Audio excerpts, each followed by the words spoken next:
Hello, everyone. It is my privilege to introduce my wife, Tammy Cole. She lives on Bainbridge Island, Washington, with our family, myself, our son, and our daughter Gabby, and and our dog Sam. She is president and co-founder of Optimistic Orchard, a nonprofit dedicated to regenerating the earth, healing her people, and inspiring others to join us. She graduated from Kiss the Ground Soil Advocate training, is passionate about the environment, and loves Mother Earth. She's an ordained minister. She enjoys spending time with our family, listening to our son play the trumpet, our daughter play the French horn, and me play the violin. She's a writer, a kickboxer, and a yogi. She meditates, plays the frame drum. She is a contributor who positively impacts others and brings value to their lives for the greater good. She finds a better way because she has a gift to simplify complex and complicated things. Please join me in welcoming Tammy Cole.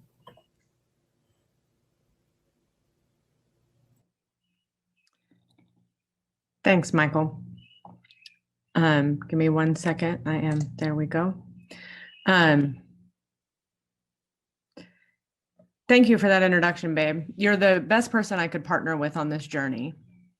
And thank you all for joining me today. As Michael said, I represent the nonprofit Optimistic Orchard. We are evangelists for the regenerative movement. We plant seeds literally and figuratively. We believe all living things have value. We believe in food sovereignty. We believe people thrive with healthy, nutritious food. We believe it all starts with the soil. Our work is entirely supported by donors and volunteers. We appreciate them tremendously. You too can be an evangelist for the regenerative movement by partnering with us. You can support our ability to give these presentations, help us reform the food supply in prisons and schools, and regenerate the earth. Please consider a gift of $29 because we only have one earth and it's our responsibility to protect her. That amount is only a recommendation because any amount helps. Go to our website, optimisticorchard.org, and find us on Facebook to share your optimism. This is the third in our soil training series. The first was an overview of why we love soil so much. The second, a deep dive into how and why to rebuild soil. And today, we're going to deep dive into regenerative agriculture. But first, I'd like to start us with a meditation. So if you're comfortable, close your eyes or soften your gaze. Take 2 deep breaths to relax and settle in.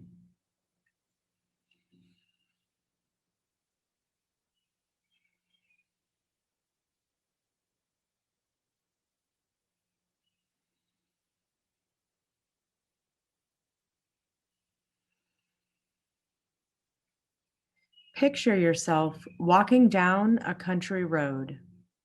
The sun is shining bright overhead.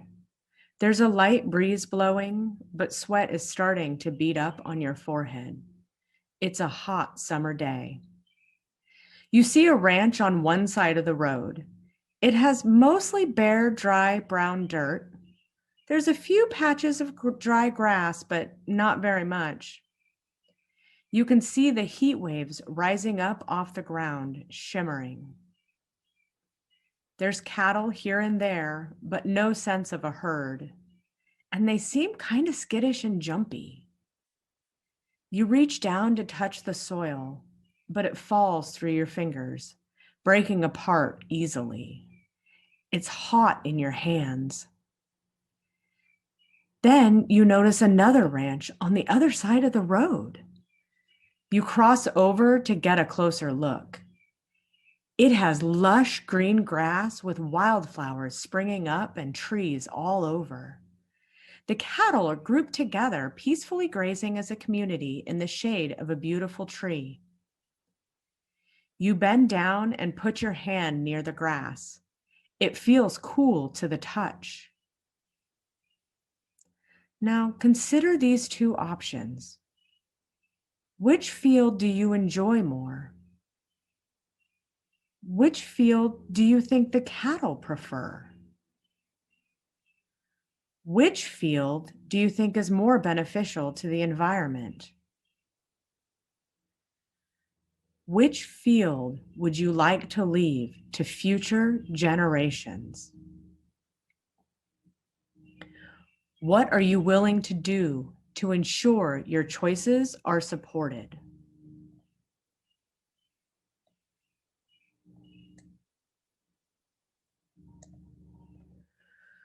When you're ready, open your eyes and come back to the room.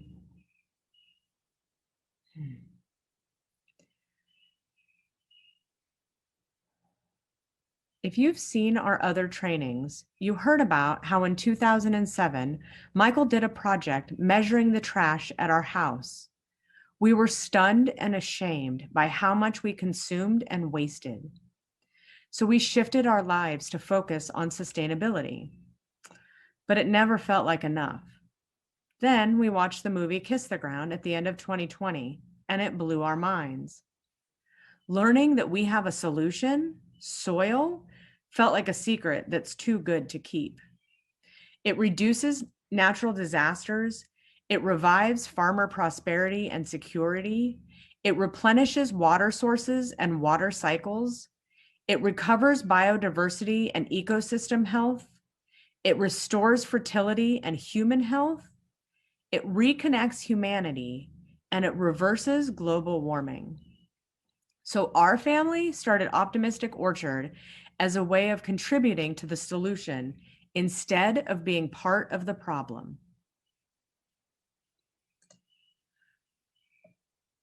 So how did the problem start? Well, under the old view, humans began tilling the ground about 10,000 years ago. Tillage causes erosion, and the soil is bleeding off the landscape.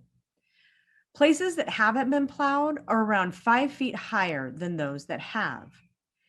And 200 years of agriculture has caused 1 foot of topsoil loss, turning soil into dirt so that we are farming the subsoil. Unfortunately, we just kept going and going. So what is this causing? What's the problem? Well, most farming is destroying the soil building process.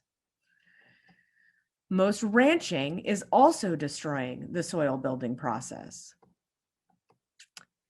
The US loses about 1.7 billion tons of topsoil annually. Agricultural nitrogen fertilizer use increased by 33-fold in the continental US from 1940 to 2015. And glyphosate use increased tremendously. This is a map of what the glyphosate use was in the US in 1992. And this is glyphosate in 2016. Now, glyphosate is commonly known as Roundup. And so I'll show you again the difference. So 1992, and you can see there's not a lot of the dark brown, and the dark brown is the extreme usage. There's a little bit in California and, sporadically throughout, some actually up in Washington where I'm at. But then when you go to 2016, it's everywhere. And even the places that it was before have now gotten even more usage. And I'll speak more about the impacts of fertilizer and glyphosate on the human health during our next presentation on the soil health connection. Over 20 major civilizations have failed due to the collapse of agriculture. How arrogant would we be to presume the root cause of our collapse won't be exactly the same? Not only is conventional agriculture destroying the soil building system, which we've talked about quite a bit in our last presentations, it's also bankrupting our farmers. Agricultural debt is increasing 4% every year in the United States. The average per farm expense was at an all-time high of nearly $160,000 in 2017, and that's up from just over $155,000 in 2012. Meanwhile, per farm income actually dropped about $700 a year. So they're spending $5,000 more in that 5-year period, but they're losing a considerable amount of income. In 2017, farmers spent $17.6 billion on chemicals, which is more than double what they spent in 1997. And in 1997, that's when genetically modified seeds hit the market. And during that same time, farmers spent $21 billion on seeds, up from $6 billion in 1997. So you can see that the genetically modified seeds had a huge impact. Now, with a degenerative model, as carrying capacity is reduced with time in production, ranchers lose the amount of money that they can make. So to keep the same amount of cows on the same amount of acreage, input costs have to go up. So you're continually inputting more dollars to get less dollars back. The sustainable model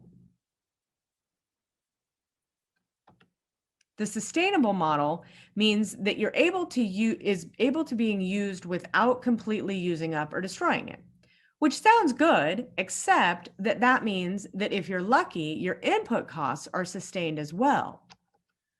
So everything, if you're lucky, would maintain the same.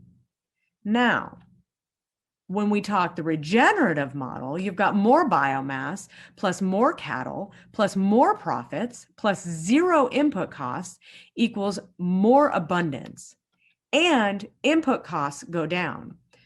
One farm, the Hickory Nut Gap Farm, has said that they saved over $200,000 in their second year by reducing input costs such as seeds, pesticides, herbicides, fungicides, fertilizers, labor, and fuel costs. They also reduced the glyphosate consumption by 80% and were glyphosate free by year 3. So it's not an overnight success, but that's a pretty short period of time. And healthy soil, regenerated soil, there can be 12,500 pounds of living biomass per acre compared to 981 pounds in degraded soil. So think about that. If you've got 981 pounds, I don't know the exact amount, but if we estimate that a cow is about 500 pounds, you're talking 2 cows an acre. And if you talk about 12,500 pounds in that same acre, how does that work? How does that, it doesn't make sense to a lot of people, but here we'll talk a little more about that in a minute. Because the good news is we can grow soil using regenerative principles: armored soil, minimum disturbance, living root, diversity, and animal integration. So you can see the 5 regenerative principles on each of the different sides of the slide. And I'll go through them and you'll see this repeated in the different areas. So the bare soil leads to the degeneration of soil health. Cover crops, on the other hand, in concert with other regenerative practices, can regenerate soil health. Bare soil leads to a net carbon loss, whereas cover crops with the other regenerative practices can lead to a net carbon gain, meaning more carbon is being stored in the soil than released out into the atmosphere. The same holds true for tilling. Tilling leads to degeneration of soil health, whereas the no-till method, along with other regenerative practices, can regenerate soil health. And tilling leads to a net carbon loss because you're breaking up the carbon that's being stored and you're disrupting the microbiome of the organisms in the soil. Whereas no tilling leads to a net carbon gain. Now, the chemicals, same thing. Chemicals lead to degeneration of soil health. I talked about in the first one about how they are antimicrobial. And so they actually, not only are they stopping pests above ground, but they are actually killing the microbes below the ground as well. But if you have no or reduced chemicals in concert with other regenerative practices, that can regenerate the soil health. And having the chemicals leads to a net carbon loss, whereas having no or reduced chemicals leads to a net carbon gain. Now, a lot of what we're going to talk about today is agriculture and combining the animal integration with the farming, with the growing of the food. So one of the biggest obstacles to regeneration is what's called a CAFO, a concentrated animal feeding operation. And you can see on the left, I think we've seen, my family has seen as we're driving along the big factory with cows all lumped together. And that leads to degeneration of soil health, whereas it's called planned rotational grazing. And I'll talk about what that is in a little bit. In concert with the other regenerative practices can regenerate soil health. And I'll talk a little more about why the CAFOs are so bad in a minute, but CAFOs lead to a net carbon loss, whereas the rotational grazing leads to a net carbon gain. Similarly, even if you're using pasture-raised cattle, even if your cattle are just out in the pasture and you're at the grocery store and you see, grass-fed, that's not always the best case scenario, because over and under grazing actually leads to degeneration of soil health. And whereas planned rotational grazing in concert with other regenerative practices regenerates the soil health.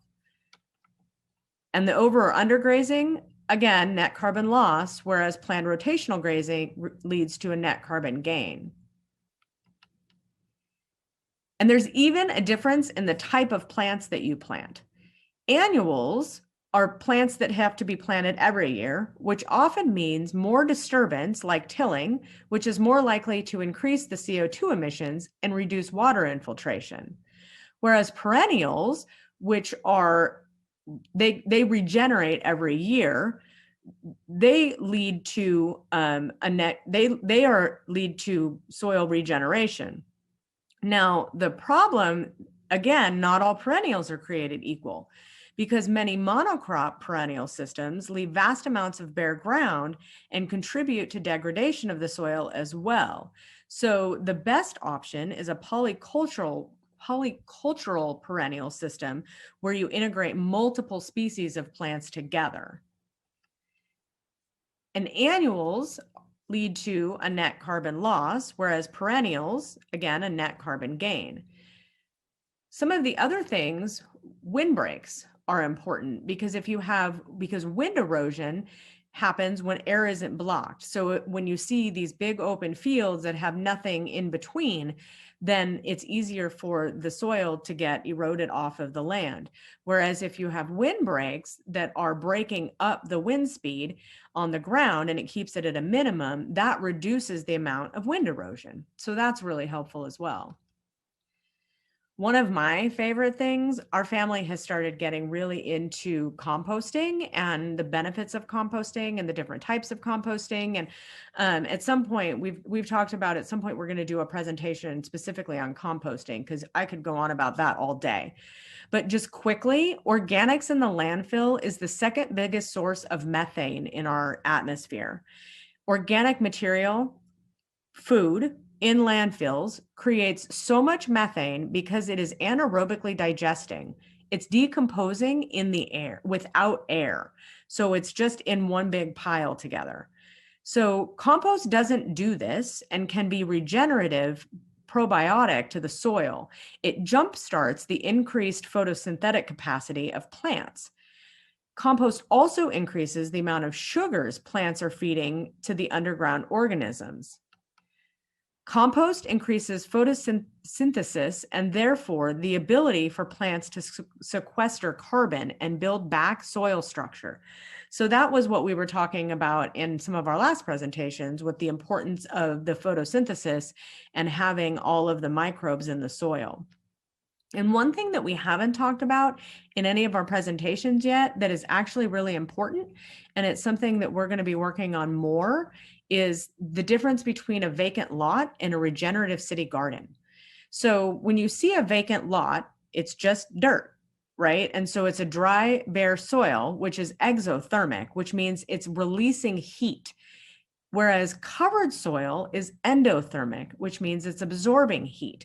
So not only is it regenerating the soil in that it's building more microbes if you have a garden, even if it's just grass or other, it can be vegetables, it can be flowers, there can, any kind of vegetation, as opposed to the dry soil, but it's also acting as a heat absorber, which means that we're cooling the environment as it works. And so naturally, a vacant lot is degenerative and has a net carbon loss, whereas a city garden is regenerative and has a net carbon gain. So I said I'm going to talk more about the cows. So it's not the cow, it's the how. This is one of my new favorite sayings. Cows get a kind of a bad rap. A lot of people talk about how they're ruining the environment, the methane, all of the feed that they're all of the corn that they're feeding on, all of that, which is true, but it's not necessarily a bad thing. Cows are not necessarily a bad thing. The CAFOs are what is degenerative, not just on site, but in the supply of their feed. Most feed for feedlots is grown on degenerative farmland, and methane gas related to manure pools is increased. But the animals are not the problem. How we manage them is the problem. When we think of overgrazing, many of us think too many animals on the land, which makes sense, but it's not really how it works. These pictures are in Alabama on two ranches across the street from each other. The left is conventional, the left is conventional pasture grazing, and the right is planned grazing. So, as I said, it's not the cow, it's the how. So with constant access to the entire pasture, animals are not grazing in their natural herding patterns. So they overgraze or undergraze the land, and both lead to desertification. So if you think about, if there's cows just in a field, the tips of the grass actually have a little kind of almost like a bulb at the top. And those are like sugar. It's like cookies to the cow. And so they want that little piece. And so they will keep chewing on the grass thinking they're going to find more of that. And they get down, and so they'll chew it all down to the bottom, and then it loosens up the root structure, and then they can pull the grass out, and then there's no more grass for them to be feeding on. Whereas if you look, so that's what's happening on the continuous grazing. So that's what I said. So the CAFOs are absolutely by far the worst degenerative practice for cattle. But just open grazing isn't really all that much better. But by targeting certain plants and allowing proper time for the roots to grow back, the animals won't rip up the whole plants, and they won't cause bare ground, and that won't lead to desertification. So when they're in one pasture, that leads to less wildlife habitat, more exposed soil, reduced forage diversity, increased rainfall runoff, less healthy animals, and more parasites. But in the planned grazing, animals mimic what happened when herds stayed close together because of prey nearby. They come into an area and they eat a third of the grass, they trample about a third of the grass, and then they leave their poop and their pee as fertilizer. But then they move on to another area.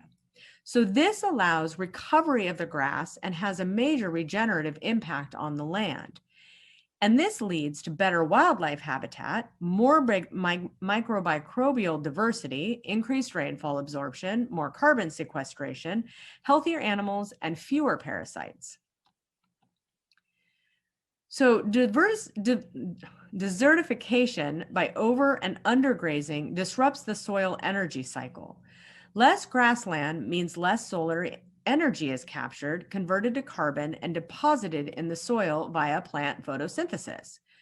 No cover crop and carbon deposit means no water capture, more soil loss, which creates a downward spiral. These two pictures are in South Africa, where they get 8 inches of rainfall per year. It's two farms that are separated by nothing but a fence. As with the farms in Alabama, the left was conventional pasture grazing and the right is planned grazing. What we now know is that overgrazing is a factor of time, not the number of animals or types of species. By far, the best option for rebuilding soil is what's called silvopasture. And silvopasture is what I talked about in the meditation, where you've got planned grazing and pasture in pastures amongst the trees. So you've got grass and wildflowers and trees. Again, it's the diversification all mixed in together with the animals. And you can do this with cattle or you can do it with sheep. You can do it to some degree with chickens. But when you have it all working together, that's when it works the best. So at the end of the day, the biggest difference between degenerative industrial agriculture and regenerative agriculture is the focus. In degenerative industrial agriculture, humans control the chemical inputs while biology is ignored. In regenerative agriculture, biology comes first and is encouraged to self-organize itself. You have all of the different things, the plants, the animals, and the humans all working in concert together. We must treat soil as a living organism that constantly needs to be fed. It needs to be fed carbon via living plant roots. We must become soil farmers. So in a second, I'll add you guys in as panelists and we can open it up for a chat. But here are the subjects and dates for our upcoming presentations. We've got 2 left that are on the schedule right now. The next one is healthy soil equals healthy plants and animals equals healthy humans. And that will be on Thursday, June 3rd. It was originally scheduled for the 1st, but I'm going to be traveling on that day, so we had to push it to the 3rd. And I wanted to be able to give it my full attention because this one is my favorite topic, and I'm really excited to share this one. To get information about upcoming presentations or to join our movement by making a gift or volunteering, visit our website, optimisticorchard.org, or find us on Facebook. So now I am going to go down the list and I will add you guys in as panelists so we can have a chat.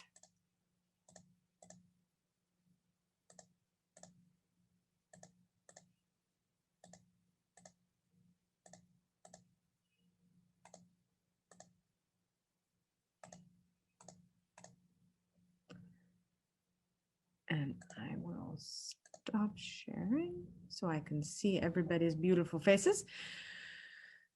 Okay, there is one in the chat. Thanks, Clarice. Okay, does anybody have any questions, comments, anything come up while I was talking that you want to ask? Tammy, you were talking about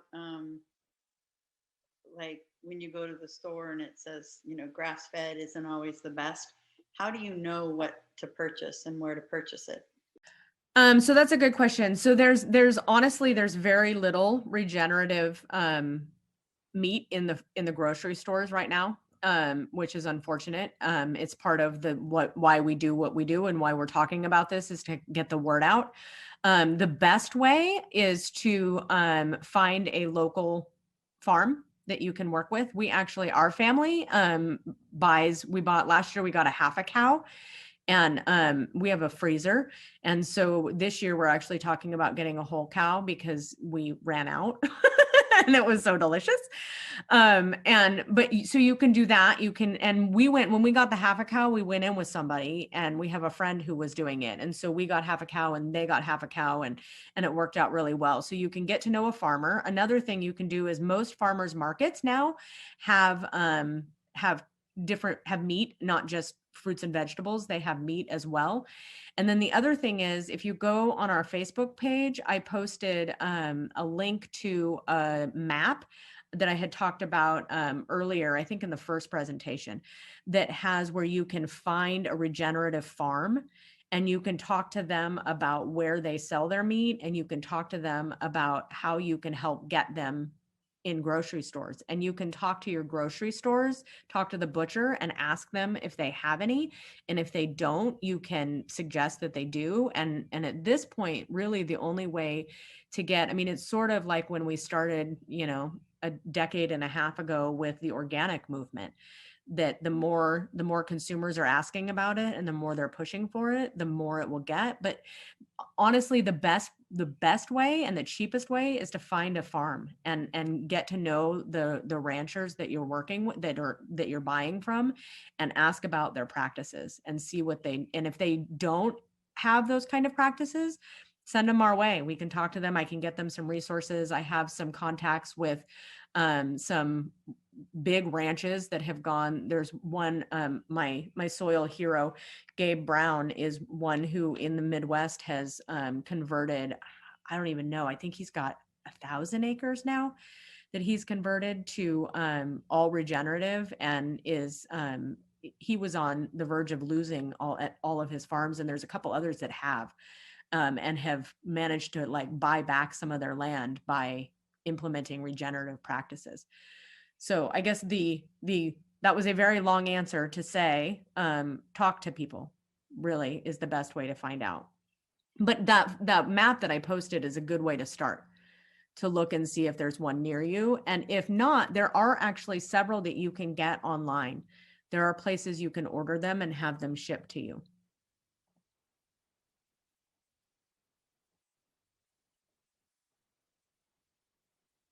Anybody else have questions?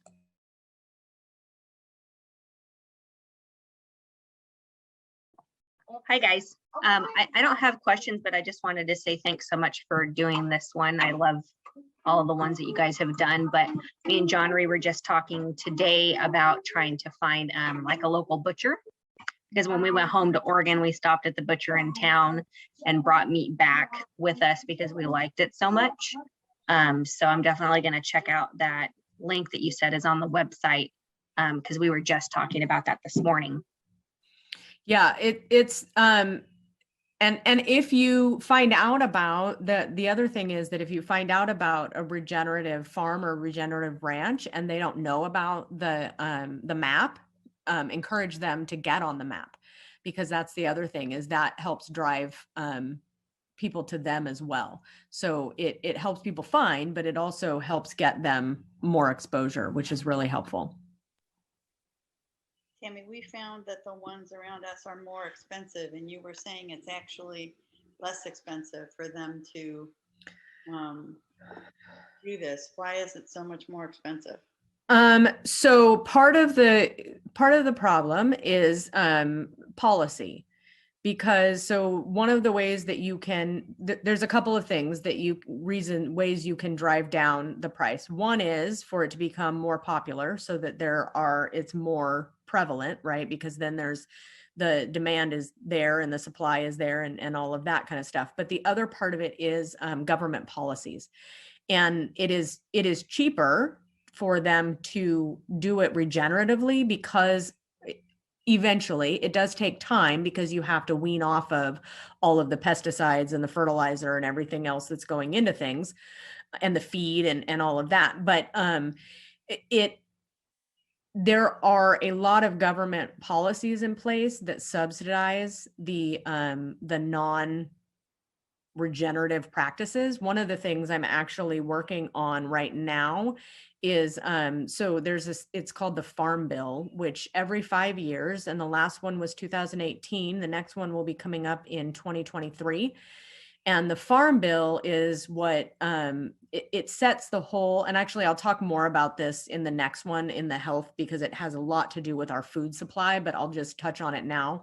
The Farm Bill is what sets the food policy in our country. So it's what determines what is served in prisons.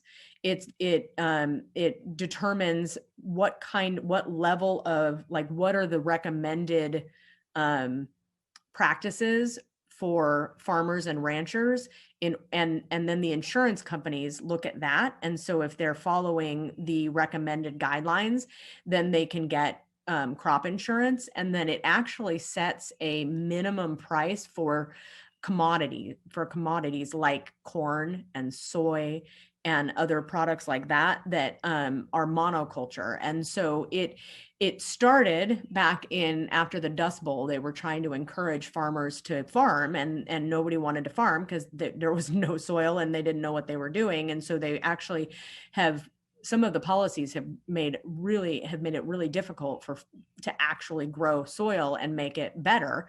And it's gone the other direction. And so with the Farm Bill, they get subsidies if they grow according to the guidelines, and the guidelines are degenerative. And so there's a lot of them that it takes them a while to make the transition. And so that's part of it. And it's hard for them to get insurance, and it's hard for them to get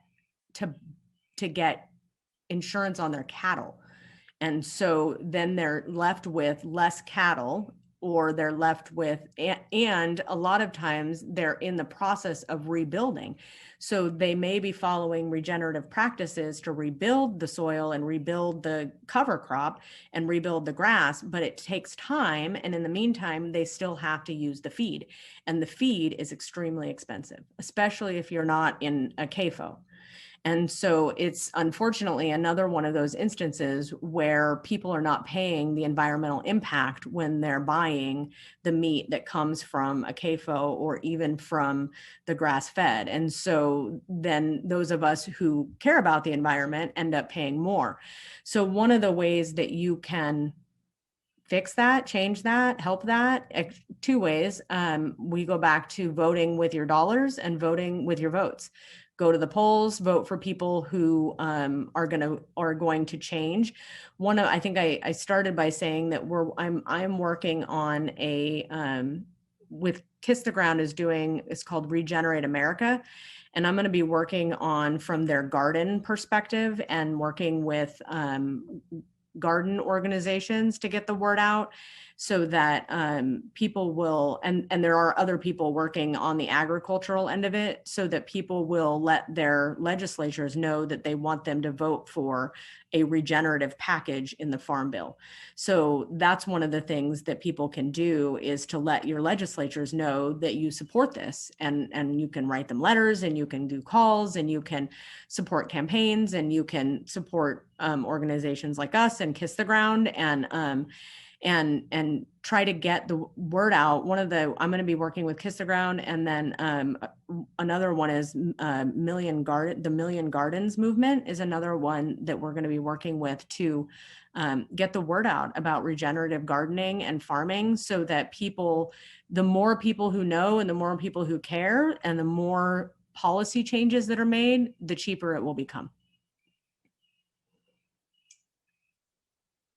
So just to clarify, Tammy, like it's kind of goes back to that old saying, like, in order to make money, you got to spend money. So it's hard for these farmers, especially like you said, cattle ranchers, right? They've been doing this for so long one way, especially with feed and all that, to kind of switch that up.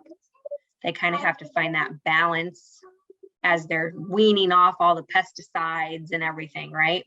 Yeah, exactly.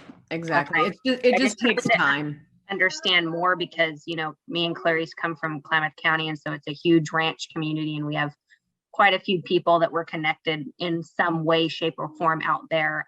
So just trying to understand that better, so when we reach out to friends and family back home, we can communicate that and send them your guys' way as well, because that's a huge need out there. Yeah. I mean, it takes time. It's not an overnight process. It definitely takes time to rebuild and to switch over. But what we've been seeing is that once they do, and once you get there, it makes a huge difference. So yeah, it is. And the biggest thing is, if we could get, as with most things, if we could get states and federal government to incentivize farmers and ranchers to do things regeneratively, instead of incentivizing companies like Monsanto, then, because that's where a lot of the money in the Farm Bill ends up going, is to the GMO seeds and to the pesticides and the fertilizers. And if we could get them off of those, and we could get the government to put their focus on small farms and family farms. And I mean, one of the biggest problems is, and one of the biggest impediments to big agriculture going regenerative is the insurance process, because insurance companies will only insure if you grow according to the USDA guidelines. And if the USDA guidelines recommend that you use glyphosate, Roundup, or it recommends fertilizer, and you're not doing that, then they can't insure their cattle, they can't insure their crops, they can't. And so then they have to charge more because they don't have the insurance, right? So they're basically self-insuring themselves. So it's going to require a whole system overhaul to get there. Well, especially when those ranchers, right, like live in high fired areas, like I know that's a big issue back home, right? So it's like you have to insure your cattle, you have to insure your property, and that's a big buffer between them and the fires as well. And then when that doesn't happen, like you said, it's like now what do I do? Comes. Yeah, that makes sense. Thank you for explaining that. Yeah. So, I mean, it's just unfortunate but we're getting to where there are some insurance companies that are starting to pop up around, and they are starting to insure regenerative practices. And there's some states that Washington is one of the states that is starting to pass some climate bills that include some incentive for regenerative practices. But what we really need is the Farm Bill is really where it's at. I mean, really at the end of the day, the Farm Bill sets the food system in our entire country. It's what funds things. It's what sets all of the guidelines. It is the end all be all of our food system. And the only thing it doesn't necessarily do is the school systems, although the policies that are written for the schools follow the Farm Bill pretty closely. So it's not a guarantee that if we alter the Farm Bill, we alter the school supply, the school food, but it is one step away. And really it's a huge, I mean, the Farm Bill is what determines what is served to the military. It determines what is served in any kind of government businesses.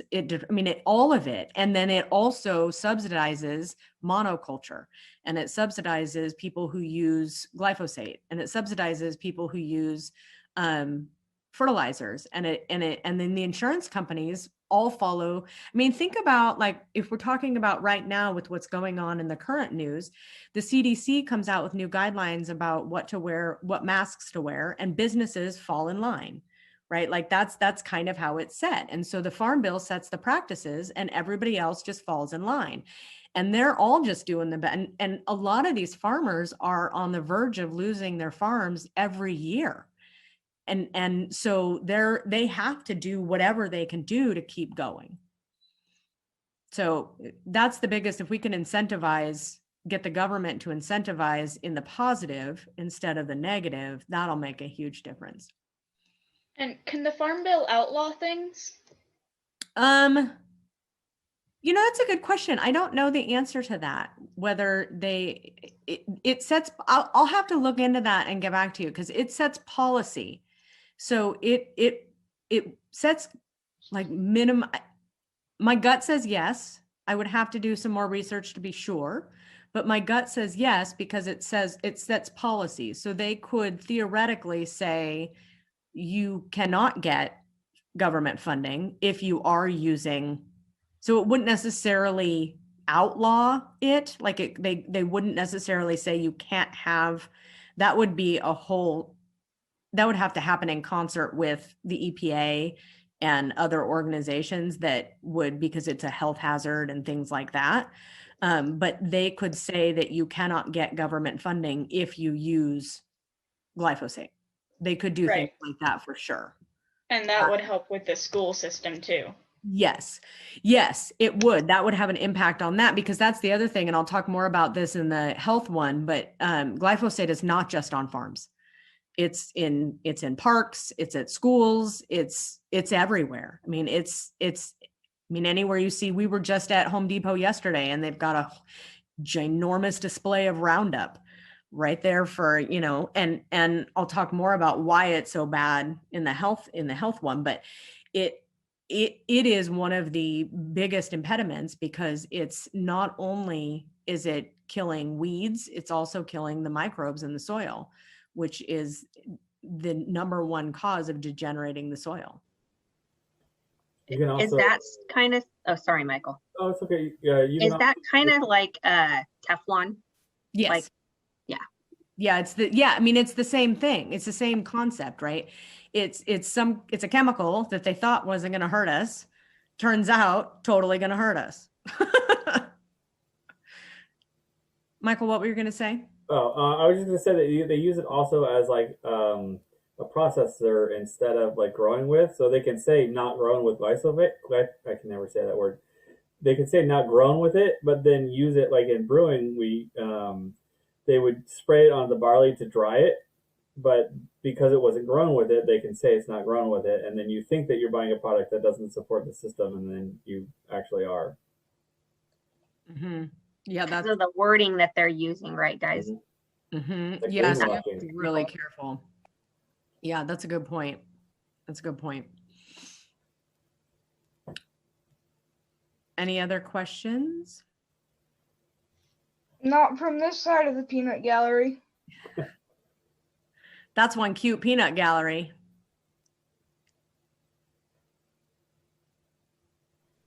Tammy, I just wanted to say thank you for educating. A lot of this is brand new, but I've watched, what is it, Big Farm, Little, and I loved it. Mm-hmm. I think this was just very informative. So thank you. You're welcome. If you liked that one, you should check out the Kiss the Ground movie. It's really good. I wrote it down. Really good. They have a book too. I'm in the middle of the book. It's really good. Yeah, it's I mean, it was what changed. I mean, it changed everything. I mean, Janae, I think this is the first one you've seen. I don't know if you watched, there's videos of the others if you're interested, but it is, I mean, we've been environmentalists, my family have been environmentalists for, I don't know, 15, 20 years. And having this, I mean, it just changed everything for us. I mean, it literally, obviously has moved us to do all of these and start a nonprofit. And I mean, there is so much that can be done by regenerating soil. It's phenomenal. I mean, it sounds so, like, every time I say it, I'm like, it sounds like it literally is the miracle of soil. Like, it is a miracle. And there's so much about it that if we just got the word out and people just knew more, it would be cheaper. It would be, I mean, that's what happened with organic food. I mean, I remember when we started eating organic 15-ish years, I guess, right around when Gabby was born. So about 15 years ago, it was super expensive and everybody looked at us like we were insane. And people were like, why does it matter? It's not a big deal. Like, just eat your food. It's food. It's just food. And the more I learn, the more I realize that, I mean, it's so important. It is so important. How it's not what you eat is important, but how it's grown is almost more important. Because if you're eating food that, and again, I'm jumping ahead, but if you're eating food that is grown in conventional ways, it doesn't have the nutrients that food that's grown regeneratively with the microbes has. I mean, I am a person who for most of my life was terrified of bugs. I was not a fan of bugs. Since I started learning all about this, I'm like, ooh, those are really cool. Like, I had no idea how great they are. Like, I mean, they're amazing, the things that they can do and the benefits that they add. And without them, I mean, it's literally just dirt. And that's how we end up with deserts, is when you take out the microbes. I mean, they are what is holding everything in the soil together. Without them, it's literally just sand. So yeah, thank you. Anybody else have questions? If not, and I can make my screen do what I want it to, I will close us out with a poem, which is my habit.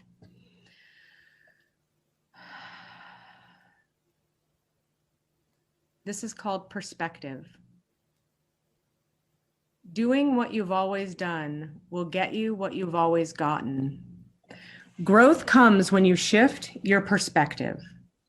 Ask yourself if there is another way of seeing. Change your words to change your mindset. One person's too much is another person's not enough, and yet another person's just right. The difference is their perspective, what they choose to focus on, where they place their attention.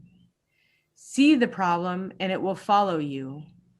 Look for the beauty and it will be evident all around you. See the difficulty and it will envelop you. Look for the magic and it will come to you. Choose your musts wisely. Reevaluate your perspective often. Remember that to get a rainbow, it must rain first.